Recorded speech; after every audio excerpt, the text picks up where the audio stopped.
Good morning all. Forms of business organization. അതിലെ രണ്ടാമത്തെ type of business ആയിട്ടുള്ള joint Hindu family business. അതിൻ്റെ ഫീച്ചേഴ്സും അതിൻ്റെ മെറിറ്റും ഡിമെറിറ്റ്സും ഒക്കെയാണ് നമ്മൾ കഴിഞ്ഞ ക്ലാസ്സിൽ ഡിസ്കസ് ചെയ്തിട്ടുള്ളത്. ഇനി നമുക്ക് പഠിക്കുവാനുള്ളത് മൂന്നാമത്തെ ടൈപ്പായിട്ടുള്ള ഏറ്റവും പ്രധാനപ്പെട്ട ഒരു ഫോം ഓഫ് ബിസിനസ് ഓർഗനൈസേഷൻ പാർട്ട്ണർഷിപ്പുമായി ബന്ധപ്പെട്ടുകൊണ്ടുള്ള കാര്യങ്ങളാണ്. എന്താണ് ഒരു പാർട്ട്ണർഷിപ്പ് ബിസിനസ് എന്നും അതിൻ്റെ ഫീച്ചേഴ്സും അതിൻ്റെ മെറിറ്റുകളും ഡിമെറിറ്റുകളൊക്കെയാണ് നമുക്ക് ഇന്നത്തെ ക്ലാസ്സിൽ പഠിക്കാനുള്ളത്. പാർട്ട്ണർഷിപ്പുമായി ബന്ധപ്പെട്ടുകൊണ്ട് വരുന്ന അത് ഗവേൺ ചെയ്യുന്ന act Indian partnership act of 1932 ആണ്. 1932 ഇന്ത്യൻ പാർട്ട്ണർഷിപ്പ് ആക്റ്റാണ് പാർട്ട്ണർഷിപ്പ് ബിസിനസ്സുമായി ബന്ധപ്പെട്ടുകൊണ്ട് വരുന്ന കാര്യങ്ങൾ ഗവേൺ ചെയ്യുന്നത്. അതിലെ സെക്ഷൻ 4 എന്താണ് ഒരു പാർട്ട്ണർഷിപ്പ് ബിസിനസ് എന്ന് കൃത്യമായി കൊണ്ട് പറയുന്നുണ്ട്. ഡെഫിനിഷൻ ഇങ്ങനെയാണ്: partnership is the relation between two or more persons who have agreed to share the profits of a business carried on by all or any of them acting for all.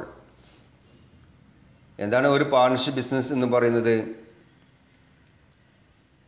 അതിൽ ഏറ്റവും പ്രധാനപ്പെട്ട ഒന്നാമത്തെ സംഗതി, it is the relation between two or more persons എന്നതാണ്. രണ്ടോ അതിലധികമോ ആളുകൾ അവർ തമ്മിലുള്ള ഒരു റിലേഷൻ്റെ, അവർ തമ്മിലുള്ളൊരു അഗ്രിമെൻറ്റിൻ്റെ അടിസ്ഥാനത്തിൽ രൂപപ്പെടുത്തുന്ന ഒരു ഫോം ഓഫ് ബിസിനസ്സാണ് പാർട്ട്ണർഷിപ്പ് എന്ന് പറയുന്നത്. അഥവാ ഒരു സോൾ പ്രൊപ്രൈറ്റർഷിപ്പ് ബിസിനസ് എന്ന് പറഞ്ഞു കഴിഞ്ഞാൽ അതൊരു വൺ മാൻ ബിസിനസ്സാണ്. ആ ബിസിനസ്സിന് ഒരുപാട് ഡിമെറിറ്റുകൾ, ലിമിറ്റേഷൻസ് ഉണ്ട്. ആ ലിമിറ്റേഷനുകളൊക്കെ ഒരു പരിധിവരെ ഓവർകം ചെയ്യുന്നതിന് വേണ്ടിയിട്ടാണ്, അല്ലെങ്കിൽ ഓവർകം ചെയ്യുന്ന ഒരു ഫോം ഓഫ് ബിസിനസ്സാണ് പാർട്ട്ണർഷിപ്പ് ബിസിനസ് എന്ന് പറയുന്നത്. അതിൽ ഏറ്റവും ചുരുങ്ങിയത് 2 പേരെങ്കിലും അതിൽ മെമ്പേഴ്സായിട്ട്, പാർട്ട്നേഴ്സായിട്ട് വേണം. അപ്പോൾ 2 അതിലധികമോ ആളുകൾ കൂടിച്ചേർന്ന് നടത്തുന്ന ഒരു ബിസിനസ്സാണ്. ആ ബിസിനസ്സിൻ്റെ പ്രത്യേകത, അവർ തമ്മിലൊരു റിലേഷനുണ്ട്, ഒരു ബന്ധമുണ്ട്, അഥവാ ഒരു അഗ്രിമെൻ്റ് ആ പാർട്ട്നേഴ്സ് തമ്മിലുണ്ടാവും എന്നതാണ്. ഇനി എന്തിനു വേണ്ടിയിട്ടാണ് agreement? We have agreed to share the profit of a business. ആ ബിസിനസ്സിന് ലഭിക്കുന്ന പ്രോഫിറ്റ്, ആ പ്രോഫിറ്റ് ഷെയർ ചെയ്യാം. അവർ എത്ര പാർട്ട്നേഴ്സ് ഉണ്ടോ, എത്ര മെമ്പേഴ്സ് ഉണ്ടോ, ആ മെമ്പേഴ്സ് ആ ബിസിനസ് ലഭിക്കുന്ന പ്രോഫിറ്റ് ഷെയർ ചെയ്യാമെന്ന് അഗ്രി ചെയ്യും എന്നുള്ളതാണ്. മൂന്നാമത്തെ പ്രത്യേകത, carried on by all or any of them acting for all. Carried on by all, എത്ര പാർട്ട്നേഴ്സാണോ ആ ബിസിനസ്സിലുള്ളത്, ആ പാർട്ട്നേഴ്സ് എല്ലാം തന്നെയും ആ ബിസിനസ്സിൻ്റെ ഭാഗമായി കൊണ്ട് പ്രവർത്തിക്കാം. എല്ലാവരും കൂടി ചേർന്നുകൊണ്ട് ആ ബിസിനസ് മുന്നോട്ട് കൊണ്ടുപോകാൻ സാധിക്കും. അതല്ല, എല്ലാ പാർട്ട്നേഴ്സിനും അതിൻ്റെ ആ ബിസിനസ്സിൻ്റെ കാര്യങ്ങൾ, ഡേ ടു ഡേ ആക്ടിവിറ്റീസ് നോക്കി നടത്താൻ സാധിക്കുന്നില്ല, അല്ലെങ്കിൽ പ്രയാസമാണെന്നുണ്ടെങ്കിൽ അതിലേതെങ്കിലും പാർട്ട്നേഴ്സ് മാത്രം ആ ബിസിനസ്സിൻ്റെ കാര്യങ്ങൾ നോക്കി നടത്തുകയാണെങ്കിലും അതിന് നമുക്കൊരു പാർട്ട്ണർഷിപ്പ് ബിസിനസ് എന്ന് വിളിക്കാൻ സാധിക്കും. അപ്പോൾ ഒരു 3 പേരുള്ള ബിസിനസ്സിൽ ആ 3 ആളുകളും ബിസിനസ്സിൻ്റെ ഭാഗമായിക്കൊണ്ട് പ്രവർത്തിക്കാൻ തയ്യാറാണ്, അല്ലെങ്കിൽ പ്രവർത്തിക്കുന്നുണ്ടെങ്കിൽ അത്തരത്തിൽ അവർക്ക് ബിസിനസ് മുന്നോട്ട് കൊണ്ടുപോകാം. അതല്ല, അതിൽ ഒരു ആൾക്ക് മാത്രമേ ബിസിനസ്സിൻ്റെ കാര്യങ്ങൾ നോക്കി നടത്താൻ സാധിക്കുകയുള്ളൂ, മറ്റു 2 പാർട്ട്നേഴ്സിനും ബിസിനസ്സിൻ്റെ കാര്യങ്ങൾ നോക്കി നടത്താൻ സാധിക്കുന്നില്ലെങ്കിൽ പോലും ആ ഒരു വ്യക്തി മാത്രം ബിസിനസ്സിൻ്റെ കാര്യങ്ങൾ നോക്കി നടത്തുന്നുണ്ടെങ്കിൽ ആ ബിസിനസ്സിനെ നമുക്ക് പാർട്ട്ണർഷിപ്പ് ബിസിനസ് എന്ന് വിളിക്കാൻ സാധിക്കും എന്നതാണ്. അപ്പോൾ ഇതാണ് ഇന്ത്യൻ പാർട്ട്ണർഷിപ്പ് ആക്ട് 1932 സെക്ഷൻ 4 ഒരു പാർട്ട്ണർഷിപ്പ് ബിസിനസ്സിനെ ഡിഫൈൻ ചെയ്യുന്നത്.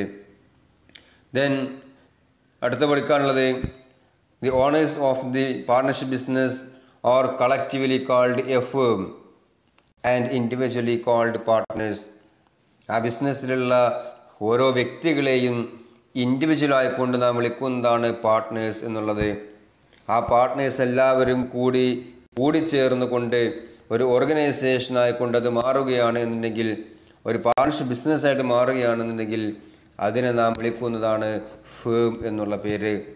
ഫേം, പാർട്ണർഷിപ്പ് ഫേം എന്നാണ് നാം പറയാറുള്ളത് ആ ബിസിനസ് ഓർഗനൈസേഷനെ. അതിലുള്ള ഓരോ മെമ്പേഴ്സിനെയും ഇൻഡിവിജ്വൽ ആയിക്കൊണ്ട് നാം വിളിക്കുന്നത് they are called the partners of that business.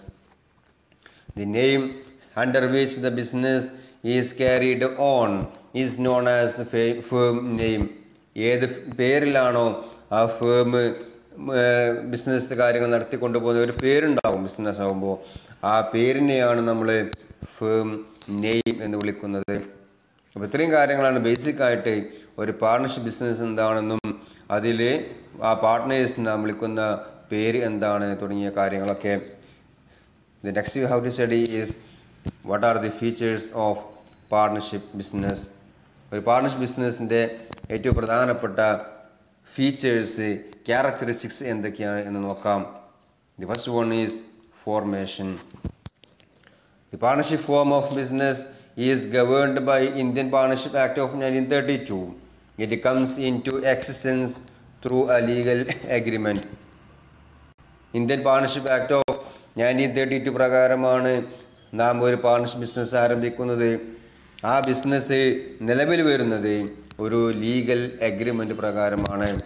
നിയമപരമായിക്കൊണ്ടുള്ള ഒരു അഗ്രിമെൻ്റ് ആ പാർട്ട്നേഴ്സ് തമ്മിലുണ്ടായിരിക്കണം. It may be oral or written agreement, വാക്കാൽ പറഞ്ഞുറപ്പിക്കുന്ന അഗ്രിമെൻ്റ് ആകാം, അതല്ലെങ്കിൽ എഴുതപ്പെട്ട റിട്ടൺ അഗ്രിമെൻ്റ് ആകാം. ഏതായിരുന്നാലും ആ ബിസിനസ്സിലുള്ള പാർട്ട്നേഴ്സ് തമ്മിൽ ഒരു ലീഗൽ അഗ്രിമെൻ്റ് ഉണ്ടായിരിക്കണം എന്നുള്ളത് കമ്പൽസറിയാണ് ഒരു പാർട്ണർഷിപ്പ് ഫോം ഓഫ് ബിസിനസ് നമുക്ക് ആരംഭിക്കണം എന്നുണ്ടെങ്കിൽ. The second one is sharing of profit or loss. രണ്ടാമതൊരു ഫീച്ചറാണ് ആ ബിസിനസ്സിന് ലഭിക്കുന്ന പ്രോഫിറ്റ് അല്ലെങ്കിൽ ലോസ് ഷെയർ ചെയ്യുക എന്നുള്ളത്. The profit shall be shared among the partners in an agreed ratio. However they also share losses in the same ratio. നാം ഒരു ബിസിനസ് ആരംഭിക്കുമ്പോൾ ആ ബിസിനസ്സിലുള്ള പാർട്ട്നേഴ്സ് തമ്മിൽ അവർക്ക് ലഭിക്കുന്ന പ്രോഫിറ്റിനെ ഏത് റേഷ്യോയിൽ ഡിവൈഡ് ചെയ്യണം, ഓരോ പാർട്ട്നേഴ്സിനും എത്രത്തോളം പ്രോഫിറ്റിൻ്റെ ഷെയർ കൊടുക്കണം എന്നുള്ള കാര്യങ്ങൾ കൃത്യമായി കൊണ്ട് ആദ്യം തന്നെ അവർ തീരുമാനം എടുത്തിട്ടുണ്ടാവും. ഈക്വൽ പാർട്ട്നേഴ്സ് ആവണോ, ലഭിക്കുന്ന പ്രോഫിറ്റിനെ ഈക്വലായിട്ട് ഷെയർ ചെയ്യണോ, അതല്ല കൂടുതലായിക്കൊണ്ട് അധികം പാർട്ട്നേഴ്സ് നൽകേണ്ടതുണ്ടോ, ആ ഒരു പ്രോഫിറ്റ് ഷെയറിംഗ് റേഷ്യോ ആ പാർട്ട്നേഴ്സ് തമ്മിൽ ആദ്യം തന്നെ ക്രിയേറ്റ് ചെയ്തിട്ടുണ്ടാവും. ആ പ്രോഫിറ്റ് ഷെയറിംഗ് റേഷ്യോയുടെ അടിസ്ഥാനത്തിലാണ് ബിസിനസ്സിന് ലഭിക്കുന്ന പ്രോഫിറ്റിനെ ഡിവൈഡ് ചെയ്യുന്നത്. എന്നാൽ അവർക്ക് വേണമെന്നുണ്ടെങ്കിൽ ബിസിനസ്സിന് അഥവാ ലോസ് ആണെങ്കിൽ അത് ഈക്വലായിട്ട് ഡിവൈഡ് ചെയ്യുന്നതിന് വിരോധമില്ല എന്നതാണ് രണ്ടാമത്തെ ഒരു പ്രത്യേകതയായിക്കൊണ്ട്, ഫീച്ചറായിക്കൊണ്ട് നാം മനസ്സിലാക്കേണ്ടത്. The third one is the existence of business. It is formed only for the purpose of carrying on a lawful business. നാം ഒരു പാർട്ണർഷിപ്പ് ബിസിനസ് നാം ആരംഭിക്കുകയാണെന്നുണ്ടെങ്കിൽ ആ പാർട്ണർഷിപ്പ് ബിസിനസ് ഒരു ലോഫുൾ ബിസിനസ് അഥവാ നിയമപ്രകാരം നിയമസാധുതയുള്ള ഒരു ബിസിനസ് നടത്താൻ വേണ്ടിയിട്ട് മാത്രമേ ഒരു പാർട്ണർഷിപ്പ് ബിസിനസ് ആരംഭിക്കുവാൻ പാടുള്ളൂ. ഒരു അൺലോഫുൾ ആയിട്ടുള്ള, ഒരു ഇല്ലീഗലായിട്ടുള്ള ഒരു ബിസിനസ് ആരംഭിക്കാൻ ഒരിക്കലും തന്നെ ഒരു പാർട്ണർഷിപ്പ് നാം ആരംഭിക്കുവാൻ പാടില്ല. അത്തരത്തിലുള്ള ബിസിനസ്സിന് നമ്മൾ പാർട്ണർഷിപ്പ് ബിസിനസ് എന്ന് വിളിക്കുവാനും സാധിക്കുകയില്ല എന്നതാണ്.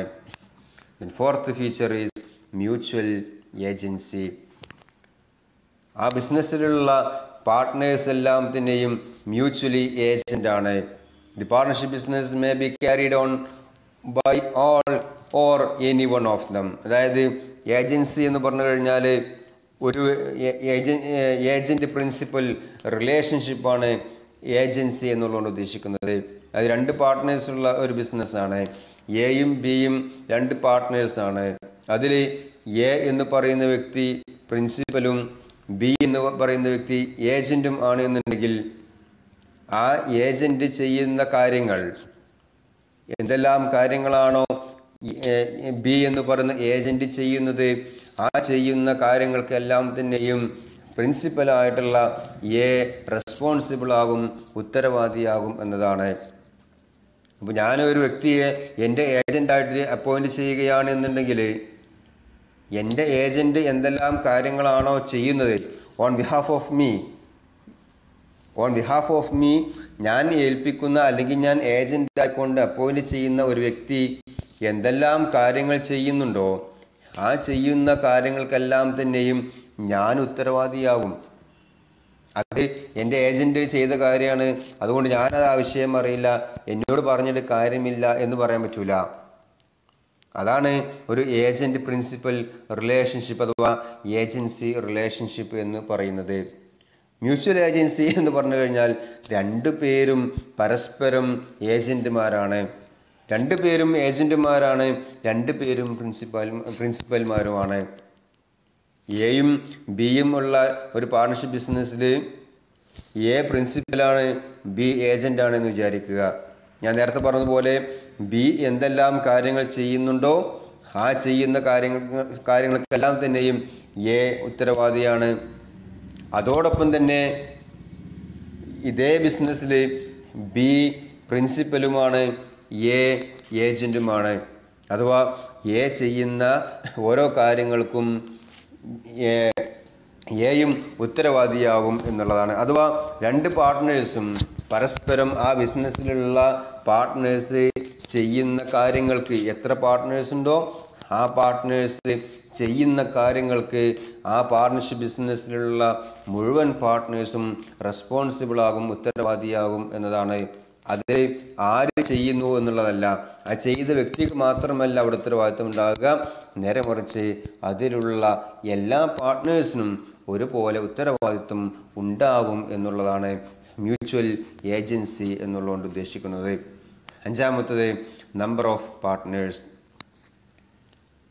ഒരു പാർട്ണർഷിപ്പ് ബിസിനസ്സിൽ മിനിമം 2 പേരെങ്കിലും ആ ബിസിനസ് ആരംഭിക്കാൻ ആവശ്യമാണ്. അതുപോലെ തന്നെ മാക്സിമം 100 പേർക്ക് വരെ ആ ബിസിനസ്സിൽ മെമ്പർ ആവാൻ സാധിക്കും. അത് കമ്പനീസ് ആക്ട് 2013 അമെൻമെൻറ്റ് ആക്ട് ആണ്. 2013 കമ്പനീസ് ആക്ട് അമെൻമെൻറ്റ് വന്നു. അതിലെ സെക്ഷൻ 464 പ്രകാരം മാക്സിമം നമ്പർ ഓഫ് പാർട്ട്നേഴ്സ് 100 വരെ ആകാം എന്ന് ആ ഒരു മാറ്റം ഭേദഗതി വരുത്തിയിട്ടുണ്ട്. ആദ്യം 20 പേരായിരുന്നു, ആ 20-ൽ നിന്നും 100 മെമ്പേഴ്സിന് വരെ മാക്സിമം അതിൽ മെമ്പർ ആവാൻ സാധിക്കും എന്നതാണ്. As per rule 10 of the companies miscellaneous rules 2014 at present the maximum number of members can be 50. എന്നാൽ വീണ്ടും കമ്പനീസ് മിസ്ലേനിയസ് റൂൾ 2014 അത് കമ്പനീസ് അമെൻമെൻറ്റ് ആക്ടിന് പ്രകാരം അതിനുശേഷം വന്നിട്ടുള്ള റൂൾ 2014 പ്രകാരം at present maximum number of members 50 ആണ്. 50 പേർക്ക് വരെ ഒരു പാർട്ണർഷിപ്പിൽ മെമ്പർ ആവാൻ സാധിക്കും.